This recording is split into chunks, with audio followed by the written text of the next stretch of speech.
साथियों, Shakeel sir competition में आप सभी मित्रों का स्वागत है। आज हम नीति आयोग पर चर्चा करेंगे। जो नीति आयोग है इसका जो फुल फॉर्म होता है national institute for transforming India, और इसको जरूर याद रखना है क्योंकि अधिकतर प्रश्न आता रहता है। राष्ट्रीय भारत परिवर्तन संस्थान इसका दूसरा नाम है, यानी कि इसको हिंदी में कहते हैं। नीति आयोग योजना आयोग के स्थान पर आया, क्यों आया इसकी अभी हम डिटेल से चर्चा करेंगे।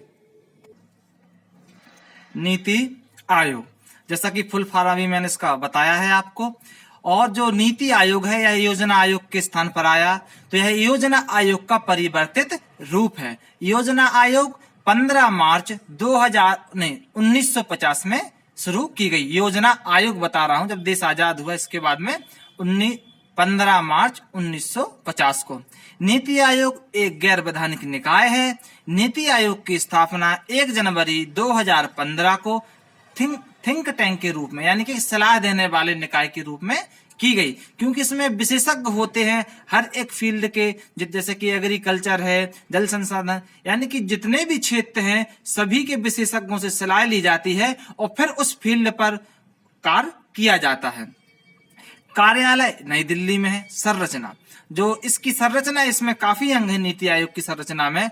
तो इसमें अध्यक्ष होते हैं, और अध्यक्ष जो होते हैं वह प्रधानमंत्री होते हैं। उपाध्यक्ष अरविंद पनगड़िया जी प्रथम हैं, और अभी वर्तमान में डॉक्टर राजीव कुमार हैं। सीईओ सिंधु श्री घुल्लर प्रथम हैं। अमिताभ अभी वर्तमान हैं। पूर्णकालिक सदस्य डॉक्टर विनोद पाल, विजय कुमार, सारस्वत, रमेश चंद्र। पदेन सदस्य राजनाथ सिंह जी हैं, निर्मला सीतारमण जी हैं, अमित शाह जी हैं और नरेंद्र तोमर जी हैं। गवर्नर ऑफ काउंसिल, इसमें क्या होता है कि सभी राज्यों के मुख्यमंत्री और केंद्र शासित राज्यों के जहां पर विधानसभा है वहां के मुख्यमंत्री, और अगर वहां विधानसभा नहीं है तो उपराज्यपाल क्या होते हैं, इसके सदस्य होते हैं केंद्र गवर्नर ऑफ काउंसिल में। क्षेत्रीय परिषद, यह जो क्षेत्रीय परिषद होती हैं यह प्रधानमंत्री जी के निर्देश के, यानी कि उनके निर्देशन में बनती है, और जो इसके नीति आयोग के उपाध्यक्ष होते हैं, राष्ट्रीय यानी कि नीति आयोग के उपाध्यक्ष होते हैं, वह इसकी अध्यक्षता करते हैं।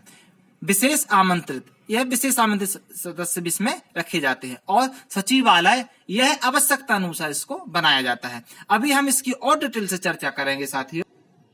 साथियों, जो मैंने कहा पूर्णकालिक सदस्य, इसमें पूर्णकालिक सदस्य कौन कौन होते हैं नीति आयोग में, तो आपको विशेष ध्यान रखना है। अध्यक्ष होते हैं, उपाध्यक्ष होते हैं, सीईओ होते हैं, पूर्णकालिक सदस्य होते हैं, और पदेन सदस्य होते हैं, एवं सचिवालय। अगर आवश्यकता है तो सचिवालय का अगर सृजन है तो वह है। यह जो अध्यक्ष, उपाध्यक्ष, सीईओ, पूर्णकालिक सदस्य, पदेन सदस्य और सचिवालय, यह पूर्णकालिक सदस्य हैं। और साथ ही याद रखें आप, जो पदेन सदस्य होते हैं इनकी अधिकतम चार संख्या हो सकती है, इससे अधिक नियुक्त नहीं हो सकते पदेन सदस्य। अब जो पदेन सदस्य हैं इनके लिए केंद्रीय मंत्री का दर्जा प्राप्त होता है, यानी कि केंद्रीय मंत्री के दर्जा के बराबर होते हैं। और जो पूर्णकालिक सदस्य होते हैं इनका जो दर्जा होता है वह राज्य मंत्री के बराबर होता है। और क्षेत्रीय परिषद, जैसा कि मैंने आपको कहा है, तो जो क्षेत्रीय परिषद होती है इसकी अध्यक्षता नीति आयोग के उपाध्यक्ष करते हैं, और यह प्रधानमंत्री के निर्देश के ऊपर इसको क्या किया जाता है, क्षेत्रीय परिषद इनको नियुक्त बनाई जाती है, इनका सृजन किया जाता है। साथियों, नीति आयोग के मार्गदर्शक सिद्धांत: अंत्योदय, अभिशासन, समावेशित, ग्राम, जनसंख्या लाभांश, जन सहभागिता और धारणीयता, यह इसके नीति आयोग के सिद्धांत हैं मार्गदर्शक। नीति आयोग की कुछ शाखाएं हैं: सोच शाखा, टीम इंडिया शाखा, ज्ञान और नवाचार।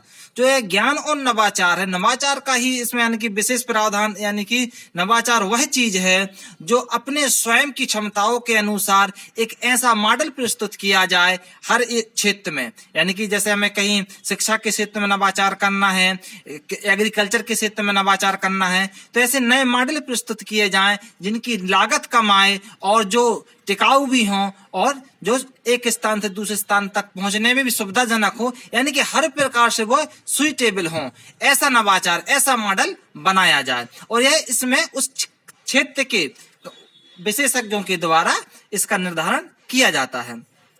नीति आयोग से संबंधित विभाग राष्ट्रीय श्रम अर्थशास्त्र शोध एवं विकास संस्थान, यह नरेला नई दिल्ली में है और 1962 में इसकी स्थापना हुई है। विकास निगरानी और मूल्यांकन कार्यालय, यह भी नई दिल्ली में 1954 में इसकी स्थापना की गई है। अब क्या है साथियों, जैसा कि आपको मालूम है, हमारा ध्येय है कम समय में अधिक से अधिक जानकारी आप तक पहुंचाई जाए। भारत नवाचार सूचांक, इसके अंतर्गत जो है गणना हुई तो 2019 में मध्य प्रदेश का यानी कि सर्वे हुआ, उसमें 14वां स्थान लगा और 2020 में मध्य प्रदेश का 13वां स्थान लगा 20.82% के साथ। और प्रथम स्थान कर्नाटक का है, और अंतिम स्थान बिहार का है। साथियों, हमारे चैनल को लाइक करें और सब्सक्राइब करें और इसका शॉर्ट स्क्रीन भी ले लीजिए। करो ऊपर से। साथियों, अटल नवाचार निगम, यह 2015 में इसका सृजन की स्थापना की गई इसके, और इसका उद्देश्य है कि नवाचार को बढ़ावा दिया जाए। अभिनव भारत हेतु 75वां कार्य नीति, इसका मतलब यह है कि जब देश को आजाद हुए 2022 में 75 वर्ष हो जाएंगे, इसलिए इसका अभिनव भारत हेतु 75 कार्य नीति इसको दिया गया है। इसको जो बनाया गया है, इसको शुरुआत की गई है, वह 19/12/2018 यानी कि यह पेश किया गया और 2022-23 तक इसकी रणनीति है। और इसके अंतर्गत 41 क्षेत्रों का समावेश है, यानी कि 41 ऐसे क्षेत्र हैं जिनमें यह शुरुआत की जाएगी। आत्मनिर्भर भारत नवाचार एफ, यानी कि यह तो प्रधानमंत्री जी कहते ही है आत्मनिर्भर भारत, तो इसकी जो जुलाई 2020 से शुरुआत की गई है। डाटा गवर्नेंस इंडेक्स, दादा दादी नाना नानी अभियान, नीति आयोग का 15 वर्षीय प्लान, जो है 15 वर्षीय प्लान है, इसको 3 भागों में 3 वर्ष, 7 वर्ष और 15 वर्ष, इस हिसाब से इसको बांटा गया है। और जो यह अब नीति आयोग की जो स्थापना वो तो 2015 में हुई, पर अभी थोड़ा आगे आप और देखिए, जो 12वीं पंचवर्षीय योजना है यह 2012 से शुरू हुई और 2017 तक रही।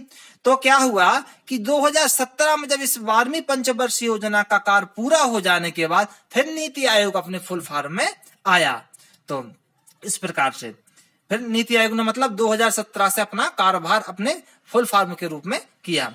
उद्देश्य इसके क्या है? राष्ट्रीय विकास के लिए साझा दृष्टिकोण विकसित करना, यानी कि जिसमें सभी की सहभागिता हो। सहयोग पूर्ण संघवाद को बढ़ावा देना, यानी कि संघवाद जिसमें राज्य और राष्ट्र दोनों मिलकर नीतियां बनाए, वह सहयोगी संघवाद कहलाता है। ग्राम स्तर पर विश्वसनीय योजना तैयार करना एवं इसे उत्तरोत्तर उच्च स्तर तक पहुंचाना, यानी कि ग्राम स्तर पर नीतियां बनाई जाएं और फिर इनके लिए क्या किया जाए, उच्च स्तर तक, टॉप स्तर तक पहुंचाया जाए। साथियों, यानी कि नीति आयोग का इसका जो मेन उद्देश्य है जिससे नीति आयोग को बनाया गया है, पहले क्या होता था योजना आयोग में कि जो नीतियां होती थी वो केंद्र स्तर पर बनती थी। केंद्र स्तर पर नीतियां बनने से और फिर जो उनका इम्प्लीमेंट होता था वो ग्राम स्तर तक होता था। यानी कि तो इससे क्या है, जो नीतियां केंद्र स्तर पर बनती थी वह सारे देश के लिए लागू होती थी।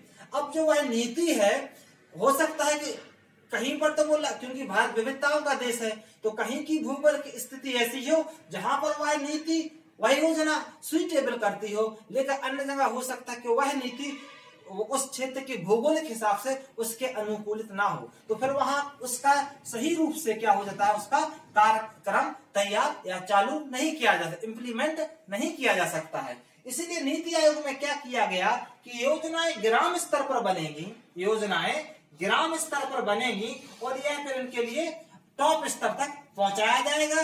ग्राम स्तर पर जिस क्षेत्र की जैसी, यानी कि वहां की कंडीशन है, वह अपने कंडीशन के हिसाब से, जो वहां की मांग है उसके हिसाब से, जिन जिन क्षेत्रों में उनकी मांग है उन क्षेत्रों पे वह अपनी मांग रखेंगे। वह उनकी कार्य जो नीतियां बनेगी वह उच्च स्तर तक, यानी कि ब्लॉक से, जिला से, स्टेट से केंद्र तक जाएंगी और फिर वह योजना एक खाका रूप तैयार होकर फिर उनको क्या यानी कि जमीनी स्तर पर उसका इम्प्लीमेंट किया जाएगा। यह नीति आयोग का और योजना आयोग से मेन डिफरेंस है। अब आगे हम और चार्ट के माध्यम से चर्चा करते हैं साथ।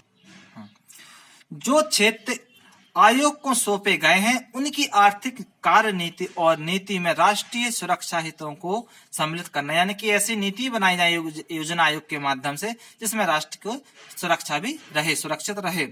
उन वर्गों पर विशेष ध्यान देना जो आर्थिक रूप से लाभान्वित ना हो, जो पिछड़े हैं, छूटे हुए हैं, उन पर विशेष योजना बनाई जाए, उनको लाभ मिले। ज्ञान, नवाचार, उद्यमशीलता सहायक प्रणाली बनाएंगे, यानी कि इसमें ज्ञान आधारित जो भी बने और इसके बाद में जो मॉडल रहे वो ज्ञान आधारित रहे। नवाचार यानी खुद के स्वयं के द्वारा बनाए जाए और रोजगार से संबंधित इस प्रकार से नीति बनाई जाएंगी। विकास में तेजी लाने के लिए अंतर क्षेत्रीय और अंतर विभागीय मुद्दों के समाधान के लिए मंच प्रदान करना, यानी कि नीति आयोग में कहा गया है कहीं कहीं अगर अंतर क्षेत्रीय या विभागीय अगर उनमें कहीं पर मिश्र है, उनमें कहीं पर अंतर है उनकी, तो उनको एक मंच दिया जाए और जहां पर वो अपनी उन जो समस्या है उनको सुलझा सकें और इस प्रकार से नीतियों का सही रूप से इम्प्लीमेंट हो सके। साथियों, अब हमारी आपसे यही रिक्वेस्ट है कि आप हमारे चैनल को लाइक करें और सब्सक्राइब करें और जैसा हमारा ध्येय है कम समय में अधिक से अधिक जानकारी आप तक पहुंचाएं। और आप समझ भी रहे होंगे, आप हमारे वीडियो को लाइक करें, शेयर करें और अधिक से अधिक अपने साथियों तक हमारा इस वीडियो को पहुंचाएं।